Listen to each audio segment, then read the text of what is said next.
This is Lazar Anderson, entrepreneurship student at CEO member USF St. Petersburg. I'm joined by Chuck Papageorgiou, co-founder and CEO of International Screening Solutions and founder and managing partner of Ideasphere Partners, LLC. Chuck has also been heavily involved with the entrepreneurship program at the University of Tampa, who is the host school of the upcoming CEO National Conference. Chuck, how are you today? I'm doing great. I appreciate the time to talk to you. How about you? Doing great as well. Thank you so much for joining me. I wanted to ask you, you've been involved in many through ups and downs in all the stages of the business life cycle. What would you say really drives you as an entrepreneur? Well, the simple answer is that I get bored easily, so I'm always looking for the next challenge. But, seriously, it is part of what I do. I love challenges overall. I value the financial opportunities I can create for myself, my network of friends, business partners, and employees that work for companies I start. And I also strongly believe that the future of this great country of ours depends on our ability to create more and better ventures than any other country in the world in the foreseeable future.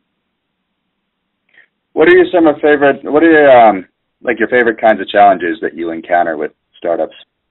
Oh, I like problems that people think have no solution. Or I like problems where they think that the other side, where they think they had a solution, and then they find out that, no, wait a minute, that wasn't the right solution, so we got to pivot. I like challenges that basically require me to use everything that I've learned over the years, right? My management skills, my financial skills, my analyst skills, my entrepreneur's desires. So that's the kind of startup ventures I like. And I work in all kinds of environments. Software, hardware, business services, and everything in between. Looking back on all the business decisions that you made, is there anything that you would go back and change if you could? Well, other than being born to a rich family? No, I'm just kidding. I look back and I contemplate, my career often.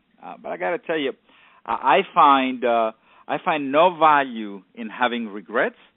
So I never look back for any other reason than to understand what happened and learn all I can from that experiences. So I've learned a bunch of things over the year, also known as I made a hell of a lot of mistakes over the last 2 years. But one of the biggest ones was mistakes that I made was I let my equity in a company I started be converted into a really small percentage of a much larger company without understanding the implications and differences between preferred and common stock.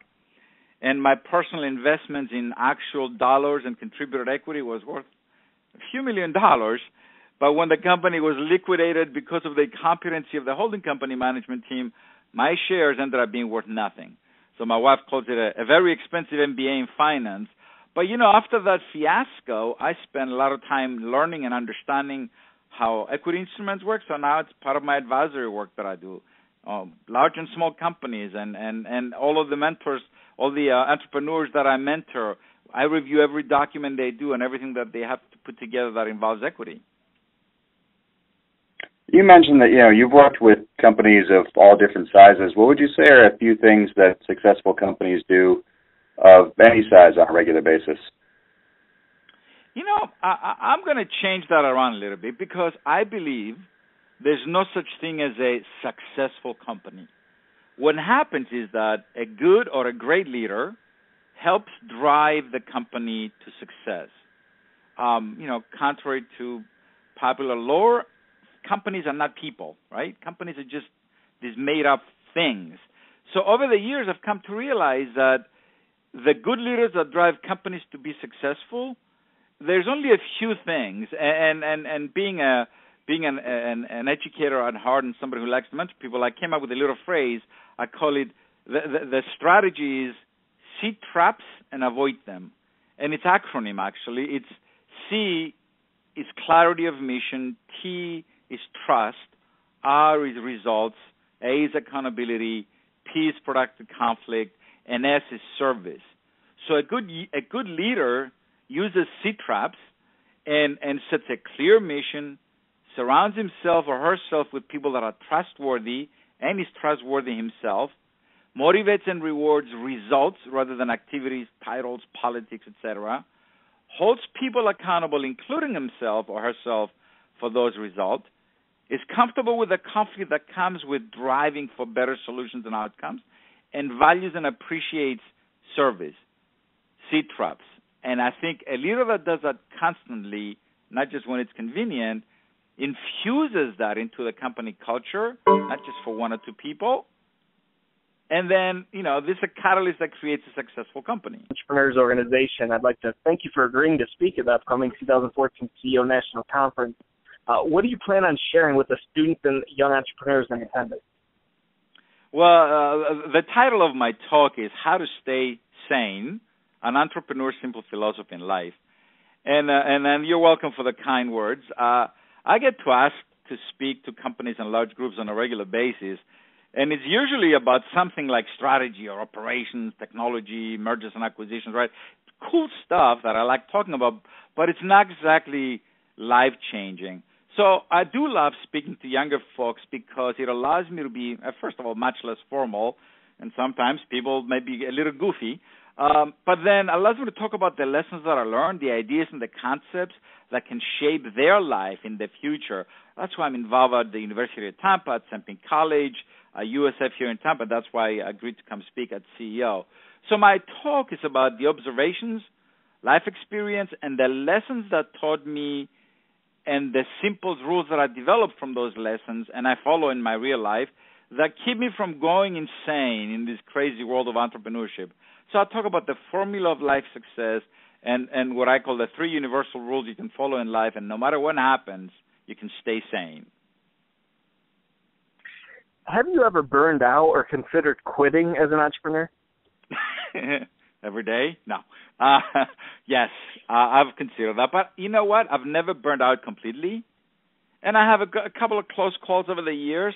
But what really kept me from quitting was, and here comes the shameless plug to come hear my talk, what kept me going was remembering and applying this philosophy that I have in life and the rules of the road that I live by. And that's why I haven't quit yet. And that's why, when I reach burnout points, I know how to back off and refresh and rejuvenate and pick it up again. Cool. So addressing young entrepreneurs, what's the biggest mistake you see young entrepreneurs making, and how can they work to overcome it? They do not ask older and more experienced people for advice often enough, and they think just because they have a good idea is all that's needed to succeed, and without asking what I call the two most important question in business: then what, and so what?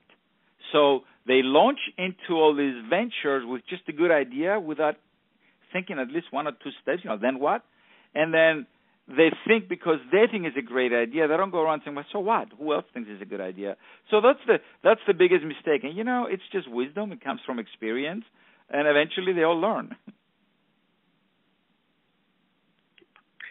What's a good book you'd recommend to young entrepreneurs? I read anywhere from, 10 to 20 books every year. So I always have a current favorite, which right now is a book called The Next 100 Years, A Forecast for the 21st Century by a great, great guy named George Friedman. But in general, I tell people Stephen Covey's The 7 Habits of Highly Effective People is always a great starting point. And then there's one book that I always go back to every time I start something. It's called The 5 Temptations of a CEO by an author named Lencioni. And what's your best overall piece of advice for young entrepreneurs? Be coachable. If nothing else, be willing to be coached, because you don't have all the answers. Nobody has all the answers. And if you can find some people that can coach you, they're willing to invest time in you, let it happen. Great. Once again, this has been CEO with Chuck Papageorgiou. Chuck, thanks again for your time. We look forward to seeing you at the 2014 CEO National Conference. It's a pleasure. You have a